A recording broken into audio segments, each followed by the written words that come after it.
নিজের জীবনে কাজে লাগিয়ে ভালো মানুষ হওয়ার স্বামী বিবেকানন্দ যুব সমাজের আদর্শ। তার ছিল বিরাট হৃদয়, উন্নত বুদ্ধি এবং বিশাল কর্মশক্তি। জীবনটা অত্যন্ত মহৎ ছিল বলে তিনি সমস্ত জীবনটাই মানব কল্যাণের জন্য নিবেদন করে গেছেন।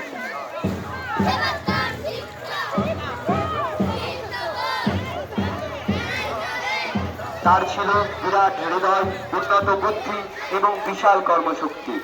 জীবনটা অত্যন্ত মহৎ ছিল বলে তিনি সমস্ত জীবনটাই মানব কল্যাণের জন্য নিবেদন করে গেছে। আজকের যুব সমাজ এই মহামানবকে অনুসরণ করলে তাদের জীবনটাও সুন্দর হয়ে উঠবে, আদর্শ দেশপ্রেমিক মানুষ হয়ে উঠবে। স্বামী বিবেকানন্দের আদর্শে জালালখানি বিবেকানন্দ যুব মহামন্দির প্রতি শনিবার